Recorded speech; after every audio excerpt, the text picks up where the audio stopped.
relativizar os saberes. Né? Relativizar os saberes nessa perspectiva de como resolver isso. Por exemplo, um exemplo concreto. Eu tinha um paciente, eu trabalhei 4 anos com Sapere Maué, e tinha um paciente que ele tinha um pé diabético.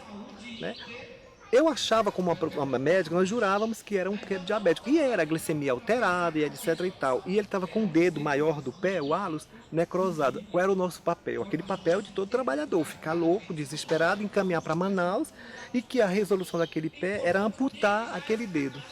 E um agente de saúde me chamou e disse assim: Rocha, mas nós não vamos conseguir resolver desse jeito, porque isso aí não é um problema de doença do branco, isso é um problema de feitiço.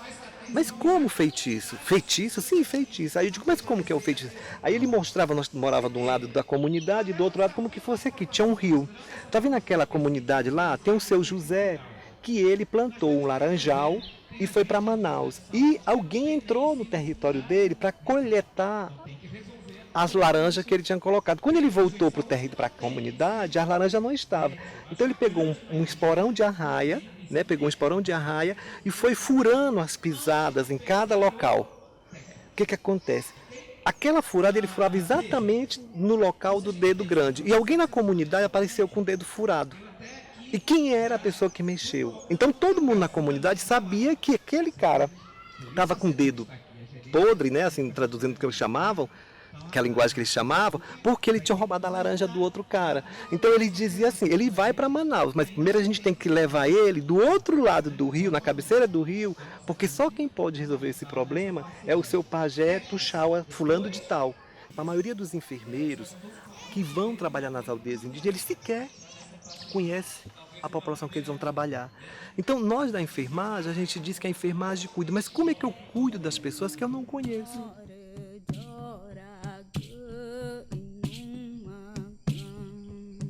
Hoje nós temos 2 enfermeiros, 2 técnicos de enfermagem, 3 agentes de saúde, 2 agentes de paisã, né? É um avanço que nós temos na comunidade. Está concentrado no polo a nossa equipe. Às vezes eles visitam uma vez no mês.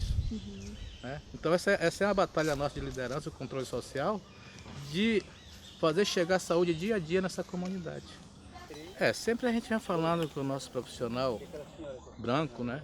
De interagir mais. E a comunidade também tem que fazer a sua parte, como estou falando, e eles ter como família, porque um branco numa aldeia, você sabe, é difícil de você adaptar o costume da gente, se adaptar com a realidade da comunidade. Mas se você tem aquela vontade mesmo de fazer esse trabalho como o povo quer, e a comunidade apoiando isso, vai ter vai funcionar um bom trabalho na nossa comunidade, né? Porque às vezes tem comunidade que não valoriza o profissional. E o branco, quando está lá, sem apoio da comunidade, ele não vai sentir em casa, não vai fazer um trabalho como a gente quer. Esse é o desafio que nós temos hoje. É que as equipes elas não têm o momento de viver a comunidade, de experimentar a comunidade. Às vezes elas vão para a comunidade, elas ficam trancadas no polo base, mas não vai numa festa na comunidade, não participa das cerimônias que a comunidade arranja. E eu acho que entender saúde é entender a forma de que as pessoas vivem.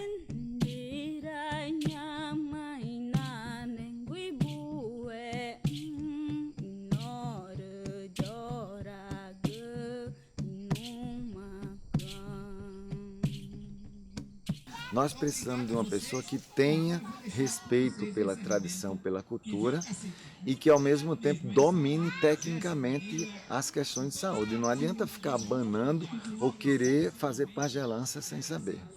E o meio de nós ser melhor atendido, vem na consciência da gente, é de que o próprio indígena seja treinado na profissão indígena de saúde, profissional de saúde.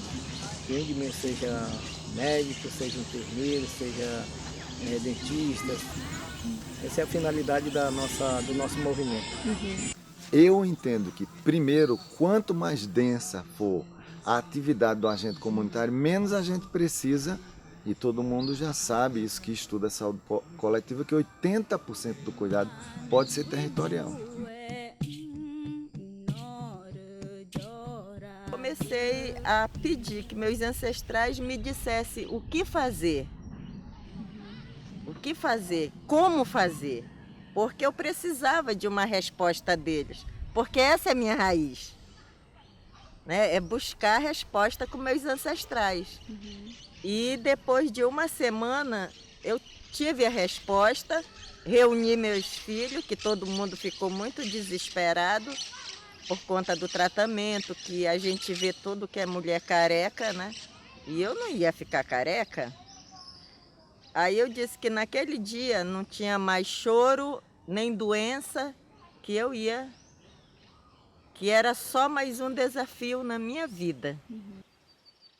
A maior parte do cuidado tem que ser no território e tem que considerar a cultura.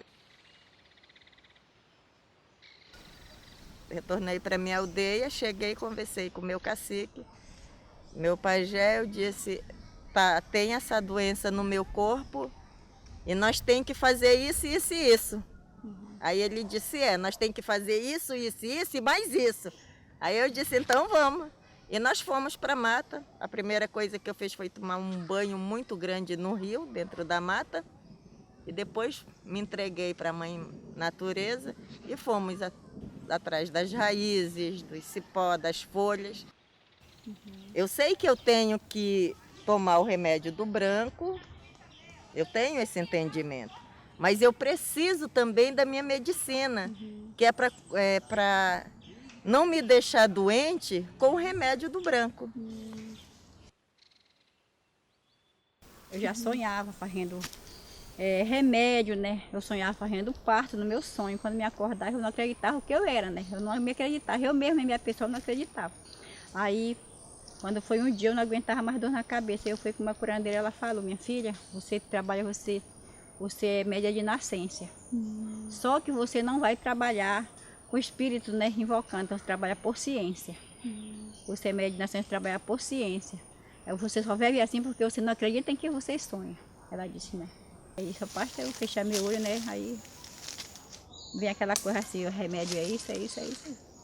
Qualquer coisa, uma febre, uma dor de barriga, vômito, às vezes nervo torcido, tudo é eu aqui. Depois que as pessoas falam assim, a Tururucariuca não utiliza muito o carro da saúde indígena, por isso. Porque se tiver uma diarreia, eu já vou lá, já vão comigo, né? Eu já faço o remédio, já vou levando e como eles me confiam tanto no remédio que ficam bons, né?